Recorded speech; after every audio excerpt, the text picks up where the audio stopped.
Welcome back to Movie Trailer Reviews on the MTR Network. This is your host, Kriss and Phenom here. And, we're here to talk about the movie that everybody's been talking about this week and this weekend. And it's going to generate a lot of... I'm not looking forward to the debate it's going to generate after this weekend. We're here to talk Justice League. I'm not even going to read the synopsis for this. You guys know what it is. And I already put out my early... quick thoughts, quick review on YouTube. It was supposed to be quick, but it ended up being 20 minutes on YouTube. And so we're going to get into this discussion and going to talk to Phenom about it. So I'm going to let Phenom start first with his thoughts on this movie since I've already kind of given mine. What do you think of the movie, man? Well, first of all, I saw your pre-review YouTube video, and I was like, I think Kriss has a cup of hot cocoa and some marshmallows in this room somewhere, and we just can't see them because you were being pretty nice to the DC film, man. Like you're kind of hard on DC. So I was like, I don't know. Kriss might go off at some point. He might have had a random thought in the car drive home, and it's like, you know what? Fuck this movie. Well, here's the thing, man. People said that to me only after BVS. Because if anybody, and I always bring this shit up. If anybody remembers, it was me and Rod defending fucking Man of Steel for like 2 years. I remember I was right there with y'all. Yeah, we were defending too. So people be like, man, you just hate DC. I'm like, nigga, we were the only ones defending Man of Steel. What are you talking about? I want these movies to succeed. BVS was some trash stuff. So I'm just saying. But yeah, man, I'm trying to turn over a new leaf and give these motherfuckers a chance, man. I understand. And I appreciate it. Like I was watching, I was like, He's right. And what's funny is I read a review from IGN the next day, and everything that they said, I agree with as well. It's the stuff where I read one article and the guy said that this was a step backwards. And I was like, I don't know if he's referring to that it's not better than Wonder Woman or if he's saying that it's worse than Suicide Squad and BVS, because it just absolutely is not worse than those movies. And it's not better than Wonder Woman, but in hindsight, Wonder Woman has issues. Okay, so yes, Wonder Woman is a better film than this, but Wonder Woman is not effing perfect. So it is a great start, and it is a very solid and strong step forward. Thank God. And I feel like Justice League deserves that same praise. Maybe not to the degree that Wonder Woman did it. Maybe that's what they meant by a step backwards. But I don't feel like this was a step backwards at all. I feel like this movie is what they needed to do to get people back into wanting to see these damn DC films. So here's my problem. It's a mess. It's a mess. It is a mess of a fucking movie, but it is a mess for all the reasons that it should be a mess. So I just feel like going in on this film is a lot harder than going, you know what? I do see some hope for this franchise now. So where just weren't seeing that before. So you know what pisses me off about these, and it's one of these things that it makes me have to defend something. It's, you know what it's like. It reminds me of when I want to criticize Hillary Clinton, but people are being fucking jackasses, and I'm like, fuck, now I got to defend her. That's got a vagina. Yeah, it's like, oh fuck, we can't even like. That's the problem I have with just like I'm reading some of these reviews and I'm going, okay, so that's a valid complaint, but here's the thing: if this film was more BVS, you would have complained. So you wanted them to change. You wanted them to change directions. And let's think about this. Like, people are talking, like, and this is what drives me crazy. It drives me crazy when I see critics who know how films work and know how these films have been filmed go, well, I don't understand why that they didn't continue on the progress they built for Wonder Woman. I'm like, because they were pretty much shot at the same time, you assholes. How could they have fixed Justice League when they're literally doing Wonder Woman around the same fucking time? And it was the director that you guys all hated. Like, they're making it seem like Justice League is directed by Patty Jenkins. It's not. Absolutely not. It's not. It's directed by the same director you guys have hated for 2 other fucking movies. What made you think it was going to be? And tried to wipe his dick all over everything in the third act. Right. Like, What did you think? What did you think was going to happen? How did you literally go into this film thinking that it was going to be more Wonder Woman than anything else? It's like they couldn't do that. They had already gone down this path. Like my biggest thing is people are like, well, I don't like how they brought back Superman. It's like, well, here's the thing: when he killed Superman in BVS, it was going to be a mess. There's no way to kill Superman in the film before this and then somehow bring him back into Justice League and also, by the way, introduce 3 new characters. Motherfucker, that's just not going to work. like that's my thing with this film. It's like people are going, so looking like it's a mess. I'm like, no shit. Think about everything this film had to do. This film had to introduce Aquaman, The Flash, and Cyborg. Bring back Superman. Oh, and then by the way, you have a villain in here too. The fuck, man? Honestly, if they didn't have a villain, if they just went around fighting crime for 2 hours, they might have been able to clean up some of this film. But the fact that they just felt the need to have this villain, and it makes sense, you gotta have a villain in these movies. He's one of the worst damn parts of this goddamn movie. If they could have found a way to keep him out. Because you never understand. You know what it is? So he has no motivation as far as I'm concerned. Well, nigga he reminds me of, and I'm not sure, I don't know if you saw this post, but I posted the meme from Friday with Smokey asking Craig, what the fuck you run around stealing boxes for? Nigga, you trying to build a clubhouse? And that's what I felt like when I started thinking about the villain in this movie. This nigga literally is running around this movie stealing boxes. What the fuck is you trying to build a clubhouse? Like, what is up with these boxes? Oh, they're pure energy. That's cool. What is he going to use the energy for? Because at a certain point, he mentions Darkseid. And I'm like, so you ain't even a nigga in charge. But wait. He mentions Darkseid, but then it's also talking about Mother. It's like here's the thing. If you understand the characters, stuff like that, you might be okay. But narratively, and this is a problem with the film. There's 2 big problems with this film. And one is the one they couldn't avoid, which is it's edited to hell. Like, there was no way for them to give us a proper motivation for Steppenwolf, because you also had to give us a proper motivation for why Cyborg's going to join the team, why Barry Allen's going to join the team, and how you bring back Superman. Who the fuck is Aquaman? You had to get, and so what they did was they said, fuck it, we're not going to do any of that. Like, Cyborg kind of gets some, and Barry kind of gets some, but for Aquaman and you're just kind of like, look, these niggas is here, all right. So just we really dealing with it. Just here. Aquaman really is just here in this movie. It's like, right. Yo, Aqua, what up? I'm chilling. I'm over here doing what I do. When he goes from I'm not gonna join the team, I'm not doing this, I don't care, to then all of a sudden he shows up later in the film, and I was just like, so we're not even gonna do any kind of setup. We just gonna have him show up with his armor and his. Well, we were supposed to get the line drawn between what happened between him and Amber Heard. Right. Underwater, and that was his motivation. Oh, they fucking with my home. Now I care. Let me come help. Right. But you could tell that there was something more there. And again, like, to me, the editing thing, and this is where my niceness comes in at, I don't know how they get around it. Because here's the thing. We both know, if this movie hadn't been edited the way it was, it has to be a 2.5 hour, 2 hour and 45-minute film, and we all know. This film is 5 hours, man. And you know, people would have been pissed. They would not have sat through that shit if this film had. Yeah, I don't think the editing is just a problem. Like, you're right, they would not have sat through it. But I don't think the editing is a problem because there's not. I don't think it's just a problem because there's too much footage. I also think that the editing is a problem because it's not good footage. And I'm being nice with this film here. Now, when you say it's not good footage, are you talking about like structure wise? Or are you talking about like the looks? Because that's I'm talking about plot structure. Okay, yeah.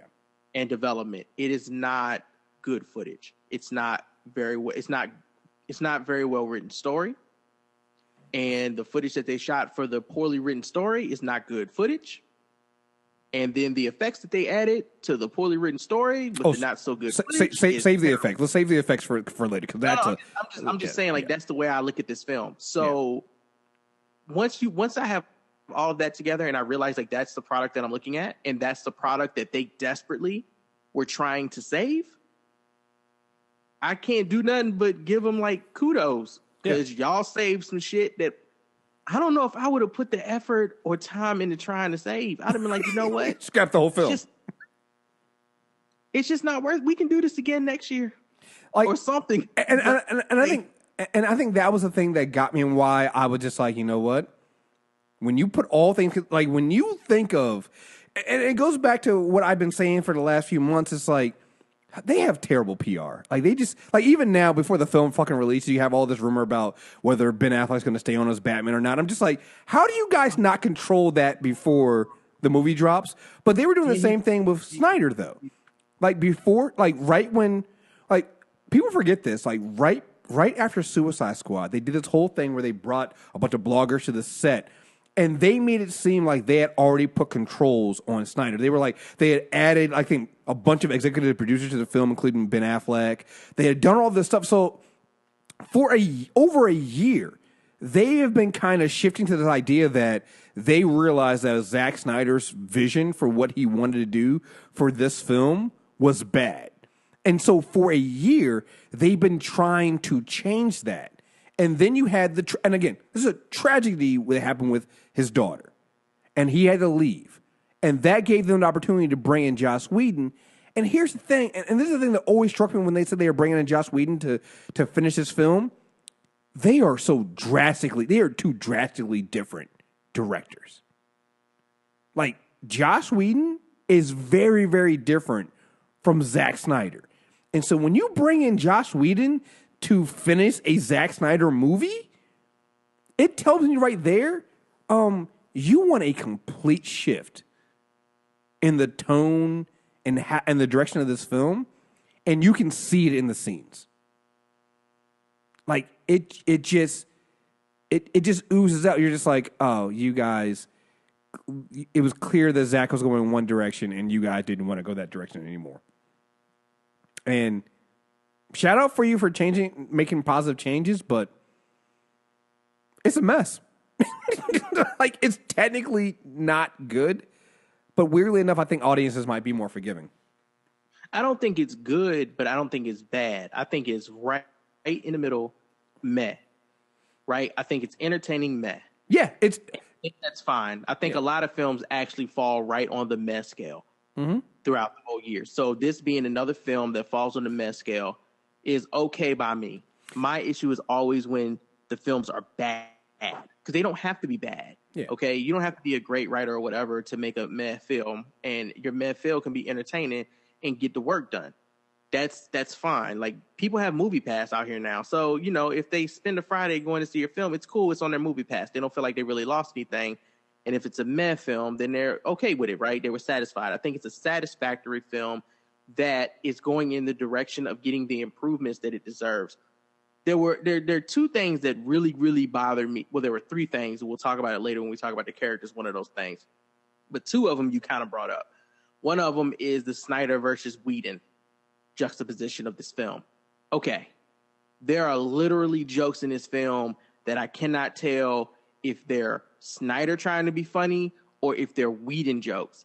I'll say this. I think the best way to tell which ones are which is the ones that don't fucking work and are just corny, and I feel like dandelions should be like growing out of people's faces when they happen, is Snyder trying to appeal. He might be a sociopath. Is trying to appeal to what he thinks audiences want to see. Right? There's a lot of Henry Cavill just smiling up at the clouds for no goddamn reason in this movie, and it's not funny, but it's weird. And I don't, again, to add on to that, I don't know if that's Henry Cavill trying to change his Superman up, because people have been shitting on his Superman since Man of Steel, calling him the saddest emo Superman of all time. That could be a combination of that, but it happens with other characters too, which is why I feel like it's Snyder. And the shit that's actually funny, I feel like that's Whedon. Yeah. So it's weird. I could be wrong. Maybe they're all Whedon jokes, and sometimes he just ain't hitting. Maybe some of the funny ones are actually. Maybe that scene between Wonder Woman and Aquaman was actually Snyder, but I feel like that was Whedon. No, that was definitely Whedon. That was Whedon. That was a Whedon scene. I was being facetious. Right. That was. That was such a Whedon scene because Whedon wanted to do Wonder Woman to begin with. So when I got that scene, I was like, yeah, that was Whedon. That is because even Gal can't stop herself from laughing in that scene. Like that was a real laugh. That's not a Wonder Woman laugh. That's Gal. She's laughing at that. She can't keep a straight face. It's a funny ass fucking scene. And honestly, I didn't see it coming, so that's all it came, and that's why I really really liked the way they executed that joke. But before we move on, but that's why I can kind of let this film slide on some things because, like you said, there are plenty of times in this film where I legit am laughing or I'm legit smiling, going, you know what, that's actually pretty good. You know what, I'm enjoying that. Like that over there was bad, but you know what, that scene right there is fucking hilarious. And I didn't have those. I haven't had those scenes in a long time, and like that was great. And so it's like when I see that, I'm going, you know what? That might technically be a mess, but I'm enjoying it. I'm having fun here. I'm doing what as an audience member, you're supposed to do when you go to a fucking film, and you're like, oh, I laughed. I had fun. Oh, wow. Okay. Yep. And the other thing that really bothers me, and it's really fucking bothering me at this point, like I didn't realize I'd be this mad about this. I wish Ben Affleck would just fucking leave. Like, I wish he would fucking leave. I wish he had never signed the fuck on to do this shit. Like, he is a good director, and I was feeling his Batman in BVS when he was fighting in certain scenes, but I wish he'd fucking leave because he shouldn't have came here if he didn't want to do this shit. If he didn't want to fucking stick around, if he didn't want to not be a dick in interviews and make jokes about the fucking Weinstein stuff going on. Like, if this is why you're here, you smug son of a bitch, go ahead and fucking leave. Like, did you know, I don't even want them to replace you with rumored Jake Gyllenhaal. I wish they just get rid of Batman. We don't need Batman because, frankly, motherfucker, in this movie, you are constantly trying to goddamn kill yourself. And that is me looking at you going, you don't want to be a part of this fucking team. Like, every opportunity you get, you try to pawn off the Justice League to somebody else in this movie. Like, Wonder Woman, why can't you step up and be leader of the Justice League? Where were you at in that, Diana?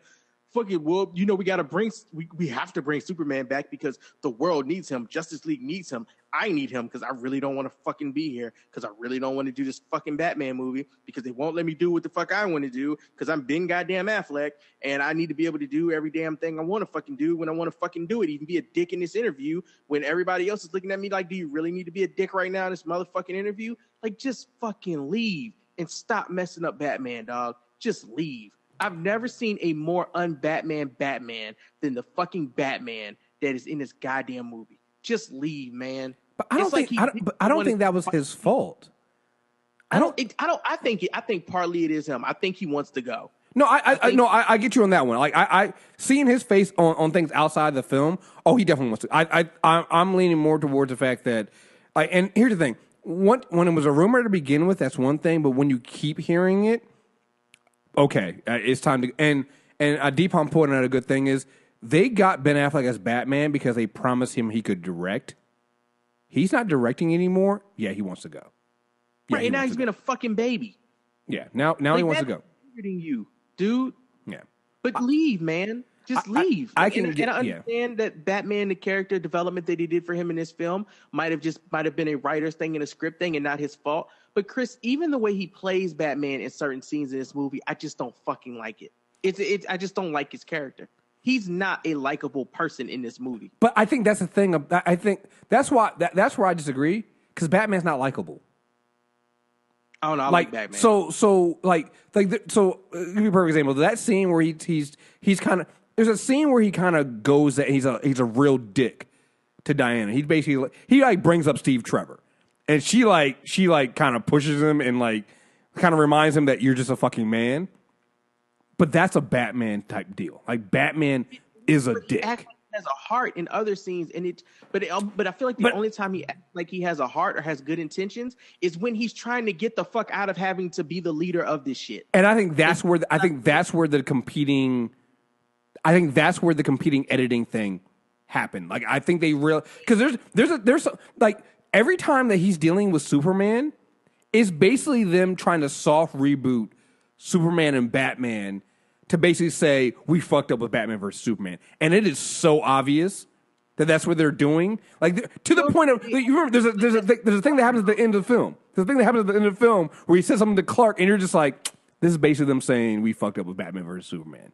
And that's fine, man. I'm cool with them fixing that shit. I am not cool with him running through the first half of this goddamn film before Cavill comes back and being like, man, you know, I really fucked up my friendship with Superman. We were best bros. And there was no friendship. That motherfucker, no, you weren't. There's no friendship. He is super goddamn destroyed. He don't know shit about Clark. From what we saw in Batman versus Superman, but he swears to God he knows all intentions of this kid. I'm so glad you brought that up. This hero. I was gonna save that for a spoiler review, but fuck it, it's not really a spoiler, but you're right. That one that drove me crazy because I'm like, did they think we didn't see Batman versus Superman? I'm like, the whole point of Batman versus Superman was Batman didn't know, and now all of a sudden he's like, we need Superman because he's a hope. Nigga, wait, like literally the last movie we saw you guys in, not only did you guys fight, but your whole thing, like Alfred was trying to tell you, it's like, hey, you know what, maybe we don't need to fight this man. It's like, no, he's evil. We need to do this. No, man. I'm like, when do you get the change of heart? When did this happen? Like, I don't understand. Like, it is...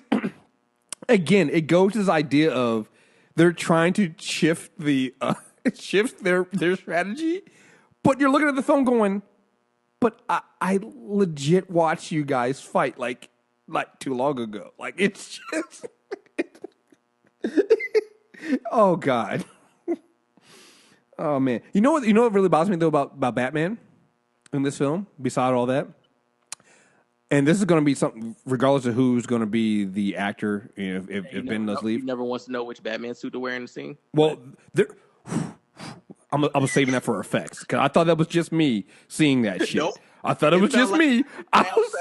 Where Paul Walker had a different haircut every scene. I was like, they don't know he doesn't know what Batman he was. Bruh, like Batman changes suits, but not really.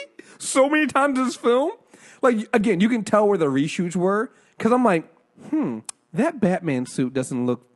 That looks like that Batman suit. He just hung up in the spot. He hung his suit up. Why does that bat suit like a CW bat suit? Why is it like a TV bat suit? A pixel too, because when he turns to the side, it's a blue tint. Right. Like, what is that? I've never seen that Batman suit. I thought I was going fucking crazy. I thought it was just me. And any other one, and maybe this is again just me being mean.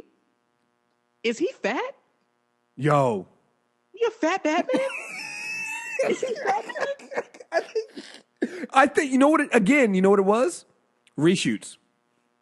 The reshoots happened later than they were supposed to, and they lasted longer. And I guarantee he was not in shape anymore. He's out of shape. What? Like I'm just looking at it and I'm like, he looks like Alec Baldwin. Is he supposed to look like Alec Baldwin?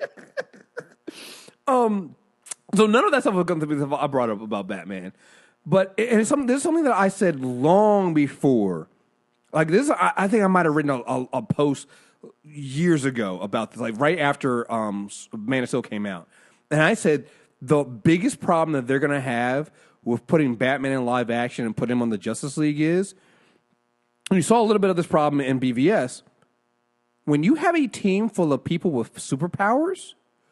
What the fuck does Batman do? And if you really pay attention to the fights in this movie and what's going on, Batman really kind of doesn't do a lot all the time. Because you know what, and I watch all the Justice League like animations. Like I've seen what Batman does around other superheroes because he's not a superhero. Batman typically is like, "Yo, I did the planning.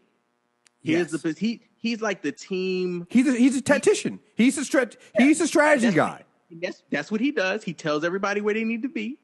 And then in the background, you might see him take down a few things. You might see him set some stuff up. But most of the time when Batman is doing shit, you're watching him do setup stuff around. Like while everybody is using their brute power and force to demolish and destroy shit, Batman is he's laying down the lines. He's setting everything up for the final play that he's going to kick the ball to Superman, who's going to score. Like, and you go, man, Batman is so super. No, Batman is really good at playing His a role. very, very superb sidekick. And y'all never understood that. That's why he has to have a contingency plan. Because if niggas found out that that's all he doing, Well, if they don't need him, but they ain't as smart as he is either. is that it? Yeah, it's that he has a ton of gadgets, and he's the one that There's that. I don't believe Batman should be the leader. He shouldn't be the leader of Justice League. That's not him. Nope. But he is a field general. He'll be the one that's telling you, hey, he sees the entire field of battle, and he's telling people what to do. He does not do that in this film, and that's one thing that, regardless of what they do moving forward with who's ever in the here's the thing. I'm actually a Jake Gyllenhaal fan, so when I kind of saw that, I was like, I'm not upset about that if that happens.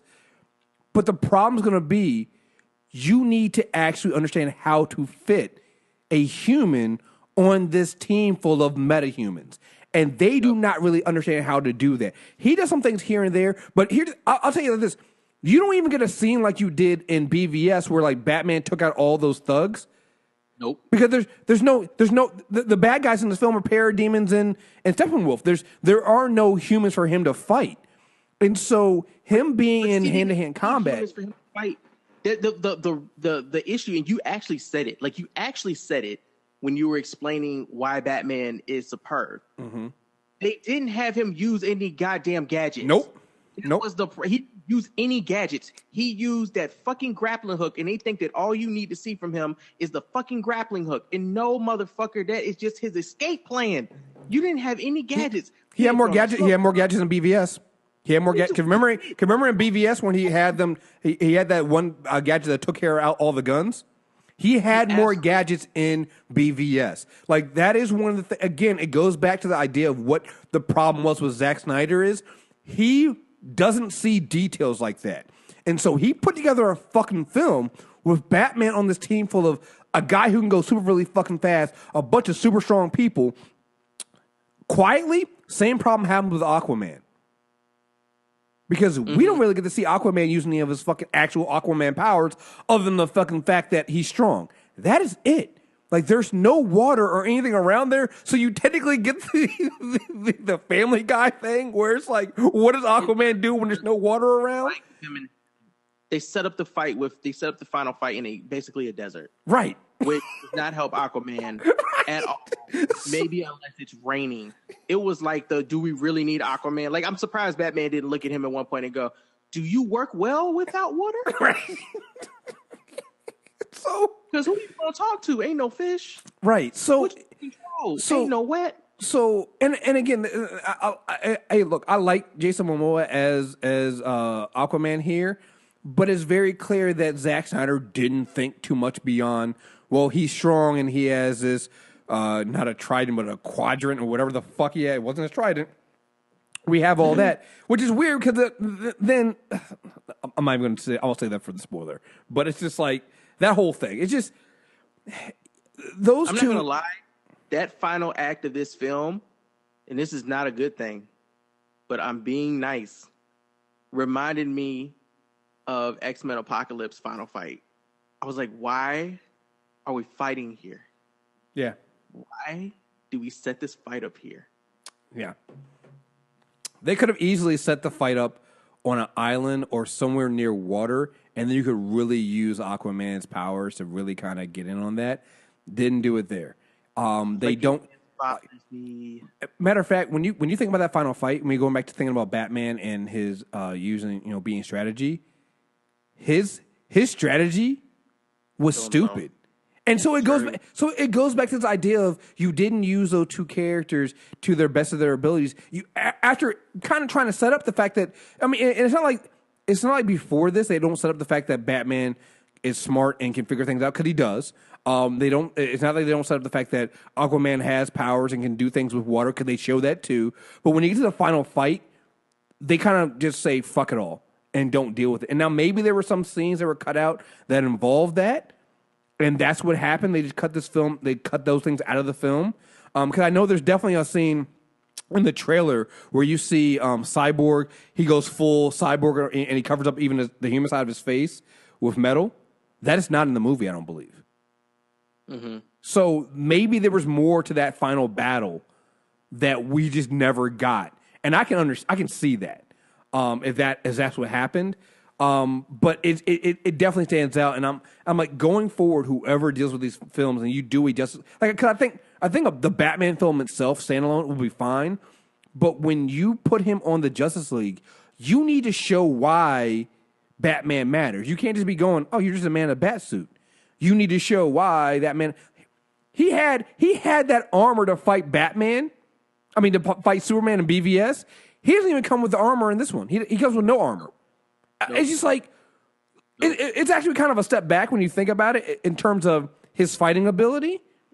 And again, I was talking about it here, I just completely forgot. I didn't think about it until now. It's like, yeah, it's a complete step back in terms of his fighting ability. I think characterization-wise, he's more fleshed out and better than he was in BVS. But yeah, that whole the fighting thing, yeah, they did not. I don't know what happened with that. I just wanted Fat Man to stop trying to kill himself, okay? That's all I wanted, because he tried to kill himself in his car. He tried to kill himself in his little tumbler. And I was just like, what the hell, man? Why do they have to keep saving you? Like, you're smarter than this, Bruce. What is going on? Even Alfred at one point, I felt like, just threw his hands up. I say I do like the Alfred Bruce relationship. With Alfred keep trying to set him. It was like, you going to go on a date? You going to ask? Like him just keep going on about not dating. I'm like, out of everything going on right now, Alfred, that's what you're talking about? That makes sense. No, that feels like Alfred. Alfred sees the forest for the trees. That's what it is. All these other niggas just seeing trees. Alfred got wisdom. Oh, they're really gonna move forward with this goddamn. What, Jake Gyllenhaal shit? No, not even that. They're gonna move forward with this goddamn a Flashpoint movie, which is just. You know, I just don't care. I didn't like Flashpoint when they did it on the show, and I don't care if they do it in the movie at this point. I feel like I just don't care. They refuse to use all the source material that they have to write better stuff. I just don't care. Just don't let it be terrible. You can't do Flashpoint in a fucking. Just don't let it be terrible. You can't do Flashpoint right now because Barry Allen isn't even really the fucking Flash in this fucking film. Don't do it to yourself. He's tripping over his own fucking feet. Like literally at one point in the movie, Aquaman literally makes a joke about how a Flash keeps tripping over his own fucking feet. He doesn't even really know how to use his fucking powers. How the fuck do you do a Flashpoint movie when he's not even really like? I don't know. When he comes to forensic scientist or forensic detective, he's gonna learn. Oh God, I don't. Anyway, so let's talk about the other thing. I like Flash in this movie. I think he did a great job. I already liked the actor Ezra Miller. I already liked him, and I think that what he did here was great. I enjoyed it. I'm all in. I like him and Cyborg are my two favorite characters. No, they are. I think they're really great, and I think them setting up their friendship and stuff like that. Like. I know what I said on my little mini review about him being Wally West, because he is. He's Kid Flash. He's not the Flash. He is. But for what they gave Miller to do and the character they gave him, he's fine. Like, he killed. Like, I can't be mad at Ezra Miller for playing the role that they gave him. And here's the thing. I understand why they needed that character on the team. You needed that one character. With the way they were going with it, and the way they've set this thing up, you needed that one character that really wasn't a hero but had the power to be one. And you couldn't make it Cyborg, because Cyborg has his own thing going on with him. The whole half man, am I man? Am I still a man, or am I more machine? And that's like, so you had that whole aspect going on with Cyborg. So you couldn't have him also be the shit. I mean, am I ready for this? You can't have him being that. So you had to go with somebody, and they picked it was either going to be Aquaman or the Flash, and you couldn't have Jason Momoa play that goofy role, although that might have been fucking funny. Seeing big ass Jason Momoa tripping over his own fucking feet and not understanding his own strength, that might have been fucking funny. But I don't know if he has the acting chops to pull that off. So they had to go with Barry, and they had to go with Ezra Miller, and I get it. And like I said, I just wish that they had just named him Wally West instead, and that would have made more sense. But that's what it is, and he's definitely Again, I think everybody's been praising him, and Ray Fisher with Cyborg. I've seen some reviews to try to say they didn't do a lot with Cyborg. They didn't treat Cyborg right, and they didn't do well with that character.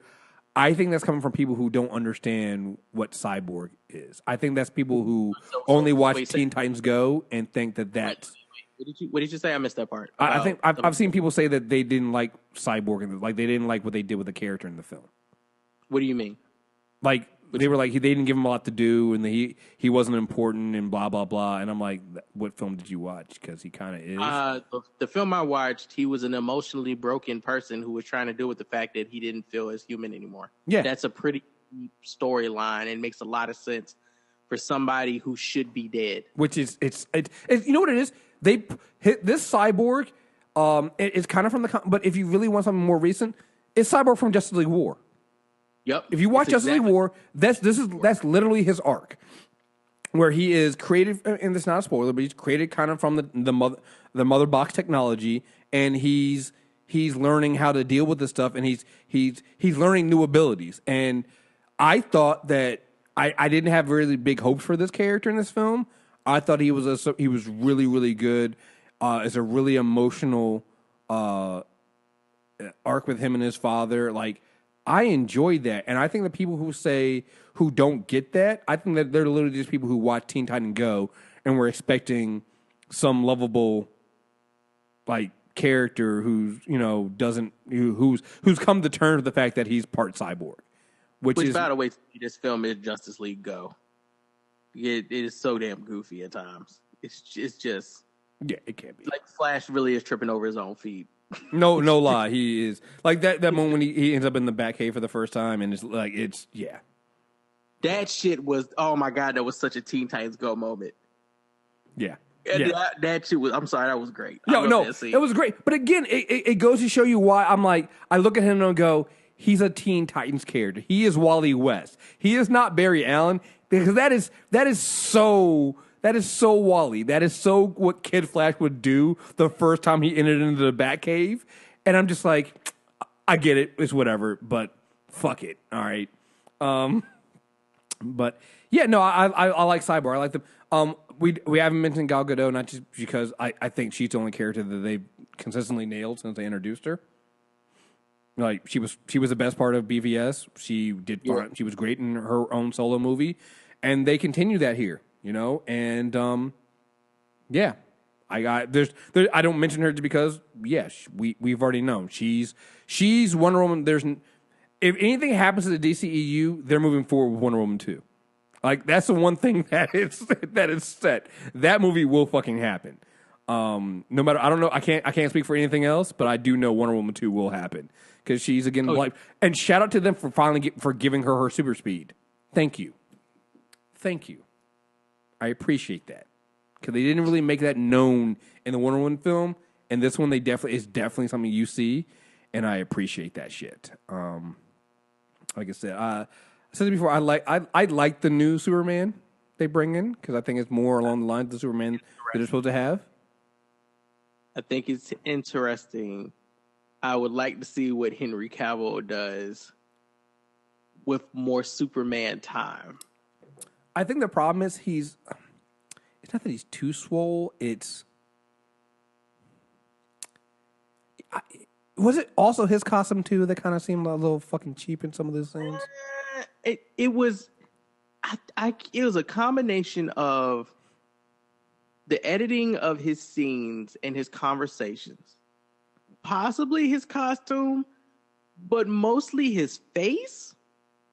I think that's because it's that came from it because it just felt just be forewarned. This is not the Superman that we've been experiencing for the last 3 or 4 years. No. Henry Cavill is like, dude, there is no Superman film where Henry Cavill's chin is up. And his chin is up this whole film. Like, he is chiseled Cavill in this movie, okay? Yeah. It was a little awkward to have to adjust to in real time watching the movie because I expected him to be the same Superman, the same Clark. and everybody's treating him like this is the Clark he's been the whole time. It really is an alternate universe, bro. Yeah, it is an alternate Justice League universe here, because this might be Flashpoint already, because I don't recognize this Superman, but everybody in the film knows this Superman. It's so funny. He's back, and I'm like, this isn't how he used to act, though. It's so funny. So the film opens up with that him being introduced by interviewed by those kids after he like stopped a fire or something like that. He's been interviewed by some kids on a podcast, and that scene is so awkward and looks so bad because it's clearly one of the reshoots when he had a mustache, and whoever they hired to edit out his mustache fucked his face up. Yep. His face, like, do you remember how when is it Ghostbusters 2 with where the painting, the face and the painting starts like changing all of a sudden? Yes. That's what this looks like. That's what it looks. And I'm sitting beside Mike, and I had looked at him. He looked at me. He's like, "Is it me or is his face?" And folks, this is how the film opens up. All right, it opens up with this horribly edited scene with Henry Cavill's face jacked up. And I'm like, so I should just be prepared for really terribly edited effects in this entire fucking film. And yes, and I think that might be the problem with some of those later Superman scenes. They might have been edited, and especially his face, they were trying to edit out his mustache, and it makes his facial expressions seem weird. His face, it looks like he is sucking on a lemon. Yes. Yes. His face looks tight. Yes. It looks like he stepped out of a Popeyes cartoon. Its face looks tight. It is very awkward to look at. Yes. Yes. And again, like, and so it's weird because it takes away from what I think is a positive change in the character Superman to be more along the lines of the Superman that you need to have. But like, his face is jacked up because they couldn't get the effects right, which leads me to my biggest problem with this film. I think I could get away with all those other problems we're having here. And again, I still had fun. Mm-hmm. But the fucking visual effects in this film, and to be fair, it's been all of their films since Man of Steel, are trash. I don't understand people who try to say the visual effects in DC films are better than Marvel. In what fucking universe? I'm not sure who is saying that, but no. Earlier this year, in Guardians of the Galaxy 2, and all the visual effects that happened in Guardians of the Galaxy 2, happened so long ago, we forget. Remember, they made a young Kurt Russell, and he looked normal. Look, you're talking about a young Kurt Russell, and that's cool. Like, I appreciate that. I'm just saying because they couldn't edit a mustache out. They couldn't edit a mustache from a guy who's in front. You couldn't edit. How do you not edit a mustache out correctly? To me, that's not even like the breaker. Like, fuck all of that. They had a young Kurt Russell. Cool. They have 2 films with a shit-talking raccoon that has just as much time on screen, if not more, than their real characters. And at no point does Rocket Raccoon look fake. So why the fuck does the villain in Justice League look like this at all? For 1 second, why does he look like this? Why does he look like a PS2 promo character? Why does he look like Ares in Wonder Woman? And why does Ares look like Enchantress, his brother, in Suicide Squad? And why does that all kind of also look like Doomsday in BVS? Like, they all look the fucking same. Also, Steppenwolf is Ares 2.0. He really is. Like that. His whole entrance. I actually think he might actually be better. The effects on him might actually be better than Wonder Woman's, though. The Ares in Wonder Woman. No. I'm not talking about the effects at all. I'm talking about like his motivation and his character. Yeah. It's Ares 2.0. It's like, so let's just have another guy drop in here and tear things up and fight the Amazons first, and then become a problem for the whole world. Yeah.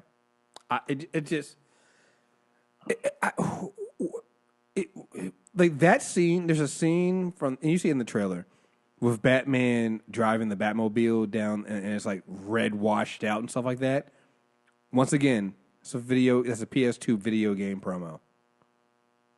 Like, who got hired to make that stuff and who said that was good? That scene with Batman and the Batmobile, it is so bad. And people are going to go, oh, remember when the trailers came out? People were like, oh, well, it's not finished. No, it was finished, guys. What you saw in the trailer, that is what you get in the film. That scene with Aquaman going down through the buildings, and people go, oh, well, maybe they'll fix it in post. That was post. That was post. That was fixed.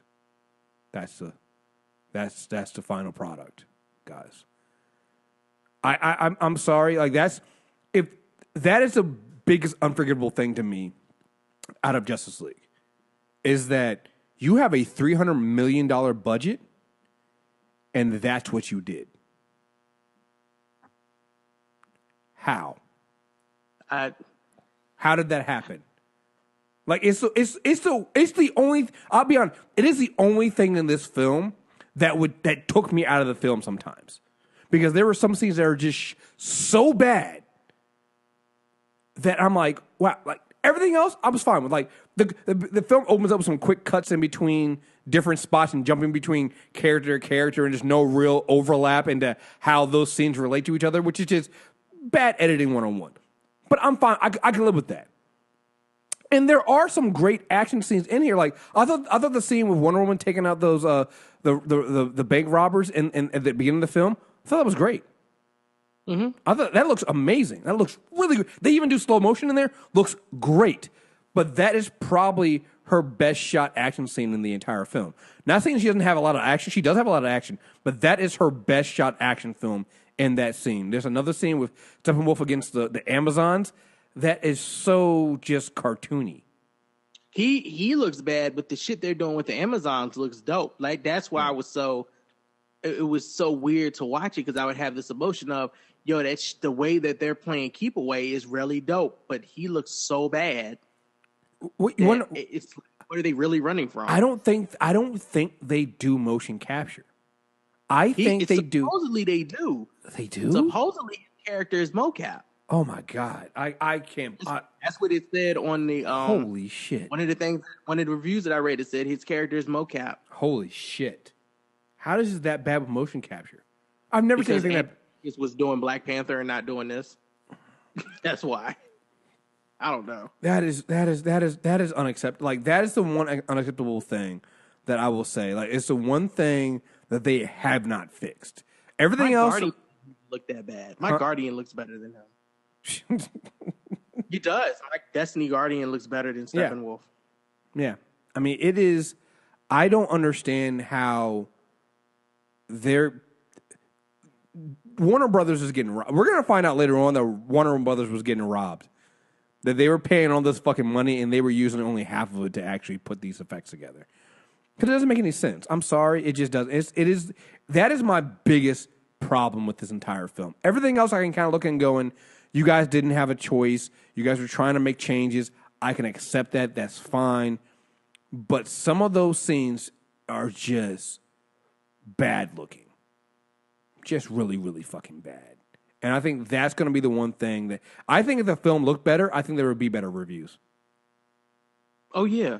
I think people would be a lot of stuff that people are nitpicking will be forgotten. Here's the thing too, and I'll give them another credit for. With the editing, by cutting this film down to under 2 hours, I think it also it also saves a little bit.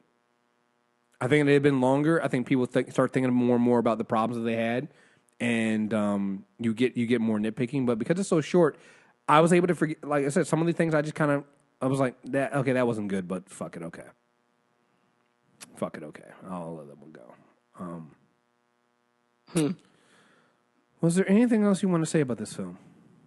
I like what they did with the Flash as far as like his slow motion and running and like the facial expressions and stuff that he makes.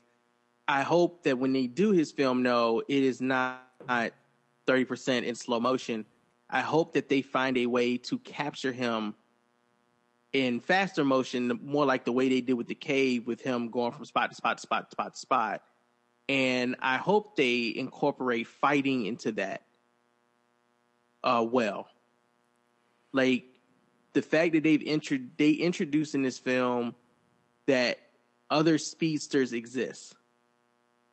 So now, how do we play with that? With them getting into combat. And that's what I want to see in the Flash film. Because I don't want to see a bunch of people just doing shit slowly when they're supposed to be doing shit really, really, really, really fucking fast. What would be great for them to do is kind of do this thing where it's almost like how you have overexposed films and you see double of a person. Like, start doing that, because you see that all the time in comics with the Flash. Like, you see him at different stages. Like, he'll be making breakfast, he'll also be doing this over there, and it's him just going so fast, but you see him in multiple places because he's moving so fast. It's like they should do that. Like, I don't know, man. Like, I'm really intrigued. I'm not excited if they really stick with this Flashpoint idea. Because I don't see how you do Flashpoint with this. He doesn't even have a job in this film. Like, it's so early. I feel like they're rushing into that, but we'll see. I think they also want to use it to kind of reset their universe again. But we'll see. Yeah. We got to talk about Cyborg one last time.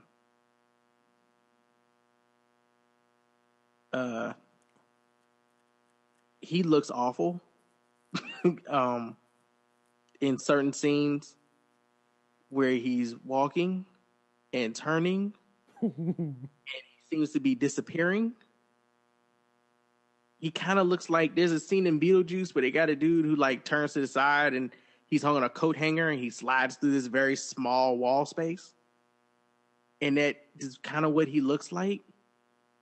The scenes where he's mostly in the warm-up suit and shit are like, thank God, because they needed those. I think they added that in there. I think they was like, yo, we were getting joked for his look. We got to put him in the suit. We got to put him in. It makes sense. Yeah.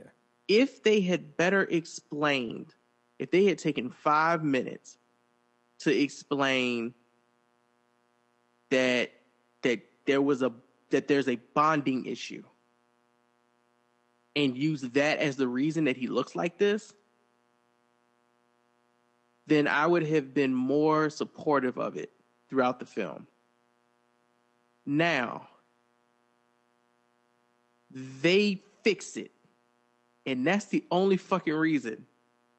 That is one of the only reasons that I walked away from this film not cursing the gods. And thank you. And that's one of the reasons, like thank you to them for realizing that they needed to fix it. And it's one of the reasons that I'm actually defending the film more online than I would. Because I do think that Warner Brothers gets where it's been fucking up at. They definitely do. It's very obvious they're trying to fix it in real time with this movie. And I appreciate that. Right? It's like they're sitting in the audience with us now and watching their own product and going, oh yeah, that doesn't look that good from this side of the screen. So let's fix it. And I'm glad that they are. It's little things like that do, again, to take from Superman, give me hope of this film. The only other thing that I hate about this fucking movie is the justice is served advertisements. It's corny. It has absolutely nothing to do with the plot of this film because no justice gets served. It's stupid. I don't know who the fuck in your marketing department told you to say that stupid shit. Between that and All In, they're the dumbest fucking taglines for this movie. Out of everything you could go with, All In or Justice is Served. Who Justice the fuck is not served at any point in this film. It's not even on the goddamn menu. I don't understand. Well, actually, you know what? There is a character that says it at one point. I know. And it was one of those, like, that might have been a Zack Snyder moment. It was. Holy shit.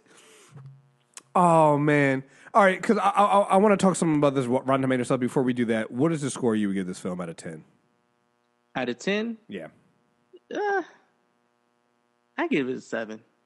I give it a 7. I'm giving it a 6.5. That's you know what? Go ahead and do that because that's what I wanted to say. But I wanted to It's a 6.5. It is. I mean, it's and again, I'm giving it a half a point because it would have been a 6. I'm giving it a half a point because it's clear that they're making changes and they're self-aware where they weren't before.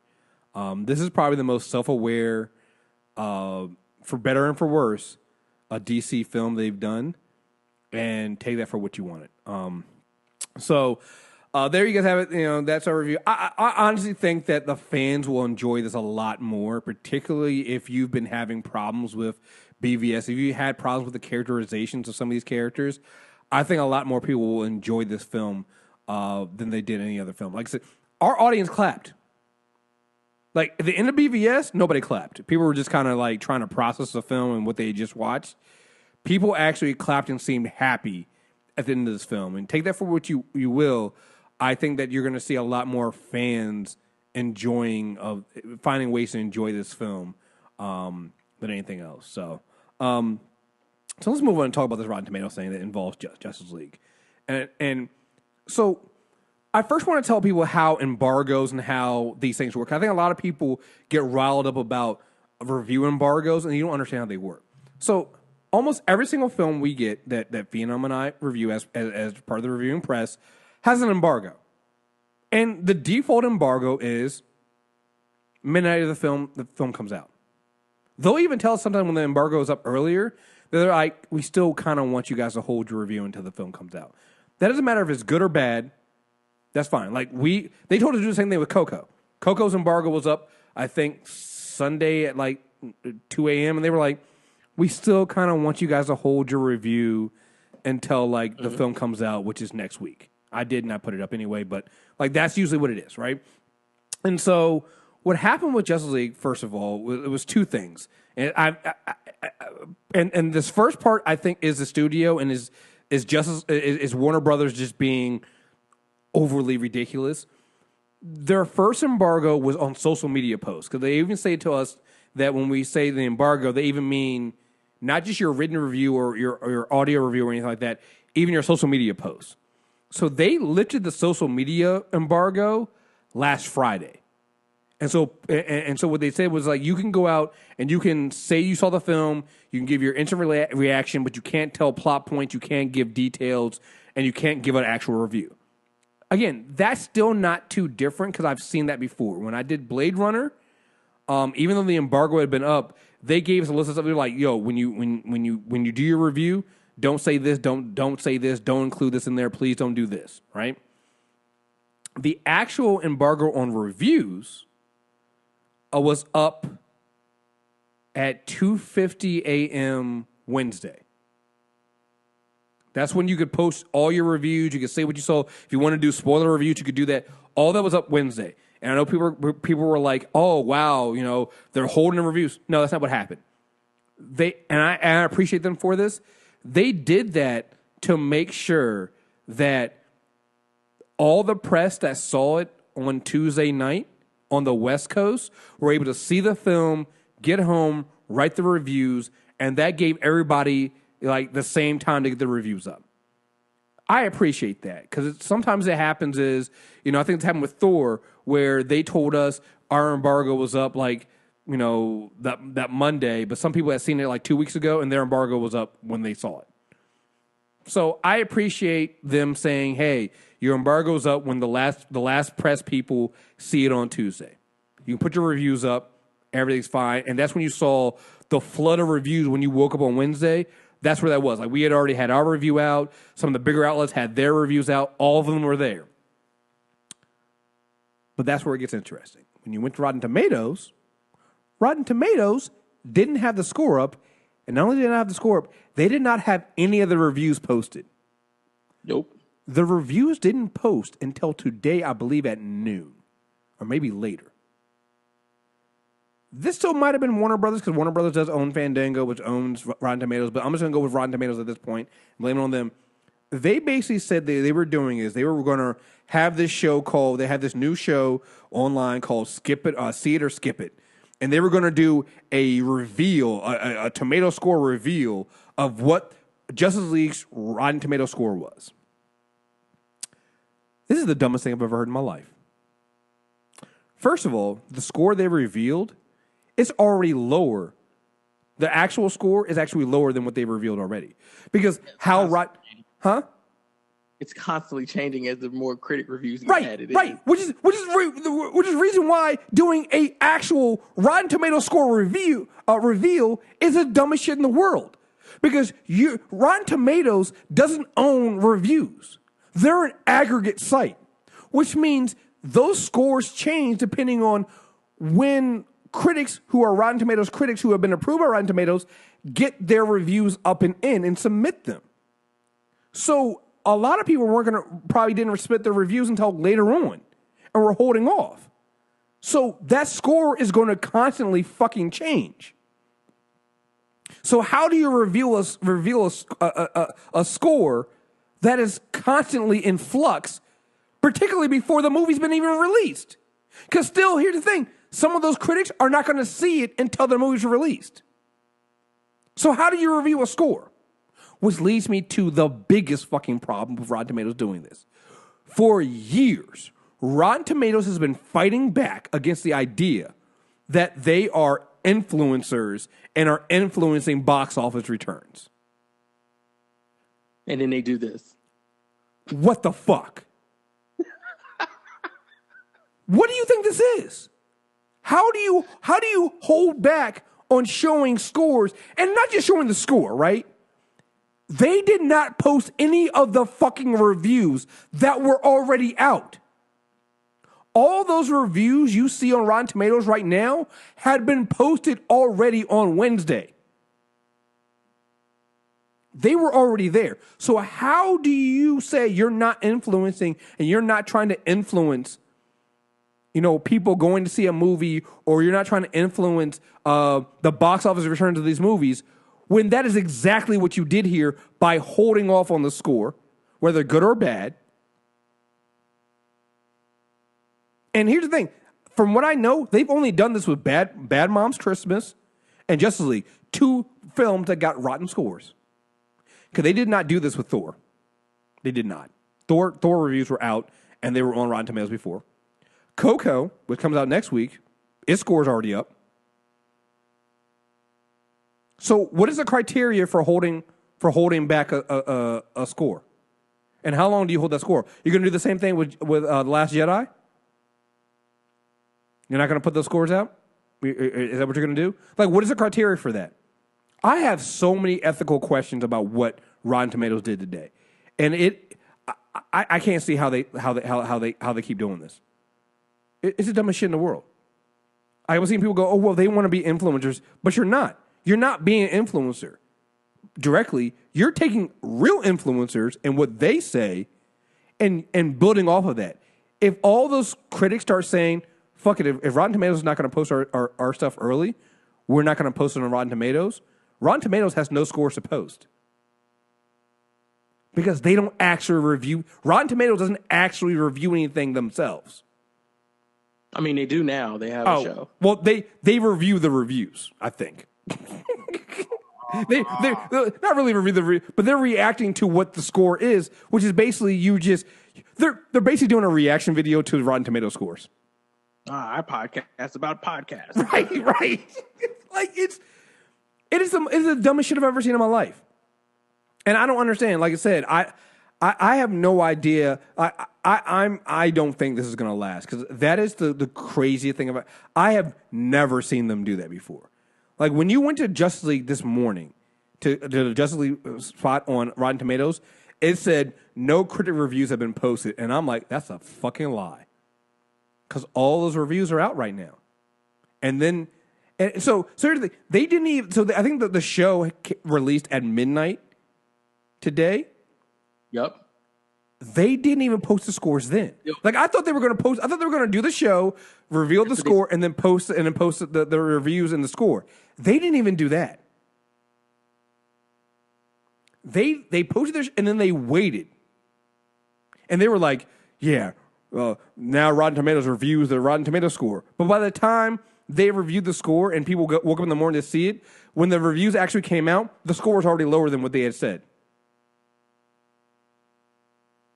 Like, what the fuck, dude? Like, you're an aggregate site. Those scores are always in flux. Shit. Thor went from 96% to it's down now. It's settling around 92% right now because people were still getting their reviews in. I remember when people were saying. I remember because Twan had told me. He said it is the highest rated Marvel film critically. It's the highest critically rated Marvel film yet, and I'm like, but it hasn't reached the public yet because I think he said it to me after I told him I had seen it. I'm like. But it hasn't been released yet. We'll wait and see what happens when it gets released. Because negative critics love to come in last minute and fuck up scores just to fuck them up. Well, that happened with Wonder Woman. Remember? Wonder Woman had the perfect score, and then I think Armin White came in and was like, fuck that shit. No, you can Get Out. Get Out had the perfect score, and Armin White came right. in. It's like, he still is the only bastard that has given that film a negative review. Every other critic, all 2,000 of them, loved that movie. He's the only one that felt the need to be a dick that day. Right. But that's how it goes. Friends that day to dick around with. Right, but that's the thing. Is like you as a critic, if you're a Rotten Tomatoes critic, you can post your review at any point. So that score might not stay the same. It could go up, it can go down. Like it fluctuates, particularly before the movie comes out, because the movie comes out. Then more people post the reviews. So this idea, because here's the thing: if you're a critic and you missed your screener, you know what you got to do now to see it. You got to pay your money, go to see the film, then go home, write the review. So your review's not going to post until fucking Monday. So this idea that you're gonna do a review of the tomato score, and I'm like, but that score is gonna last for like maybe 5 minutes, and then it's gonna change again. Particularly when it's before the movie comes out. You haven't settled on it yet. Like, the entire thing is fucking stupid. Like, this you know what this would be smart as? This would be smart. I would go behind this idea if they were doing this if it was Monday after the first weekend of a film. Now we're going to review what the score is. That would make sense. Because now you've got an entire weekend, you got a bigger sample size of what people are going to do, and you're not actually trying to influence what people see at the theater, which is what you spent the last 2 years telling people that you weren't fucking doing. But it's not even just that they can do that. They can also take into consideration, which a lot of people seem to just ignore and not take into consideration, the audience's reception of the film. There are a lot of films that critics will low rate them and audiences will fucking high rate them because the people who wanted to see those films got out of the films exactly what they wanted and the reason they went to see them. So if you go back and Justice League has a 40% rating from critics, but the audiences, the people that really fucking matter about these movies, if they give it like a 65% rating, then if I'm Warner Brothers, I'm going to go with that. Like, the people that are actually giving us hundreds of millions of dollars, not the motherfuckers we send in to see it for free. That's when I'm going to go, okay, we made a step in the right direction. We got feedback from the audience. Critics are being harsh. They're critics. We'll get critics next time. But at least we know we got the audience back with us. They now have some hope. Okay, like, that's cool. It's so funny because Jeff from Nonstop Culture Podcast was hitting me because we were talking about this in the Facebook group, and he's like, "That's my biggest issue. This shit isn't Selection Sunday; it's movie reviews. Maybe if they revealed the adjusted score, but that would still change. They should drop the show and scores when the embargo lifts. Yep, you revealing a score doesn't entice me to wait for your show to see it when I'll just check for the actual scores on Thursday. Yes." I wasn't feeling the show itself either. Made it feel like they wanted the snark and spectacle instead of really informing people. Why not drop this at 2:50 a.m. like every other review? Rotten Tomatoes can't claim to be above influence and hold these scores until Thursday, thus directly elevating the importance of the score itself. Absolutely. Here's the other thing, too. I too, wasn't feeling the show. It felt like they got a black man and a black woman because they were like, oh, yeah, we'll just get the diversity and we'll do it that way. And I'm like, here's my thing. It's like, you're trying to enter a space that all of us are already occupying. You're not going to outsnark and outspectacle people that have already been doing this by creating your own fucking show. And then also, like, I'm going to be interested in seeing how this fucking lasts. Because like I said, do they do this same shit with The Last Jedi? Because I'm going to tell you right now, Disney ain't having that shit. Disney ain't having that shit. Which leads me to believe that, are they working with studios and asking studios, do you mind if we hold this score? Because again, if you look at what the films came out this week, Justice League was the only one that had its score held. So it's not like they held the scores of all of the films that were releasing this weekend. No, they only held the score for Justice League. What the fuck, people? You can't fucking do that. That's not gonna. How does that process work? Like, I have some people try to tell me, it's like, well, they said they're gonna do this going forward. I'm like, no, they're not, because Coco's score is already out. Coco's score is already out. So they're not doing this going forward. Yo, Chris, did you see this Mark Hughes tweet? No, what did it say?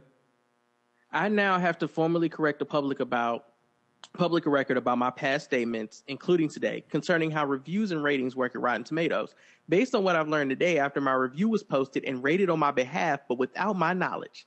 I was previously unaware that reviews can be posted to Rotten Tomatoes without reviewers doing it themselves, and that if reviews are mixed without a clear positive or negative slant, then they are often automatically labeled rotten when uploaded and rated by the site itself. This means then that I was wrong many times in the past when I publicly said final decisions on fresh and rotten ratings are always up to the critics themselves, and that Rotten Tomato itself doesn't rate movies or reviews. Not sure if or how often this may have ever resulted in a rating contrary to any reviewer's actual intentions or opinions, but obviously, at the very least, the potential exists, which I wasn't aware of until today. If you're a reviewer who has written mixed reviews of a film, especially a major release, then you should check to confirm whether or not a review was uploaded on your behalf and make sure the fresh or rotten rating accurately reflects your intent and opinion. But we called this, though, didn't we? Because I remember a while back we were talking about how, like, this explains why when you see a 3 out of 5 for one film is fresh, but a 3 out of 5 for another film is rotten. I've been telling people that Rotten Tomatoes has been manipulating this bullshit for the longest time. Wow. Unbelievable. That's a simple mathematic algorithm. If it's above this percentage, then it's this. If it's below that percentage, then it's this. There should never be, 61% on a Tuesday is rotten, but a 61% on a Wednesday at 5 p.m., it's pretty fresh. Like, that, no, that's not how it works. That is absolutely not how it works.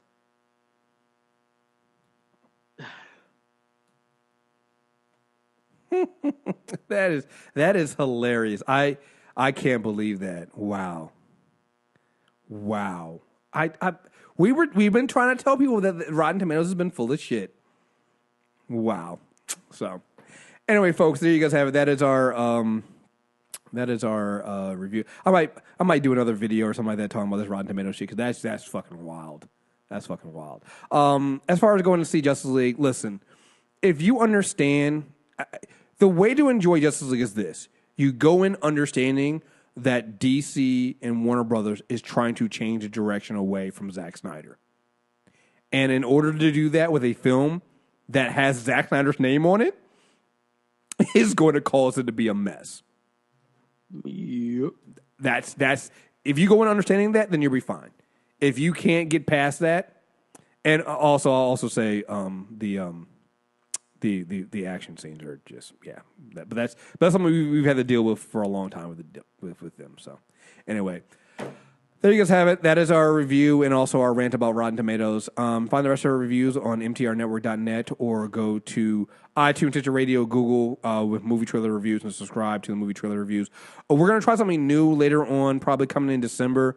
We have a ton of screeners for award season movies. So we're probably going to do these little award season shows where we kind of review or talk or discuss groups of movies, like 2 or 3 of these movies at a time. And there'll be movies that you probably haven't heard of or probably haven't seen.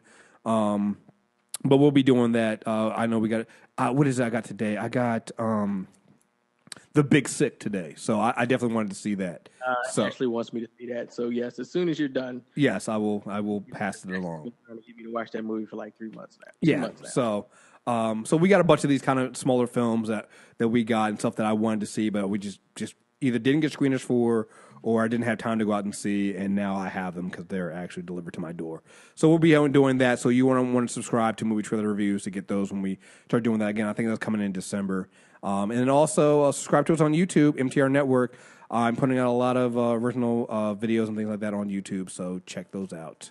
And yeah, folks, thank you very much for listening. Until next time, we're out of here. Peace.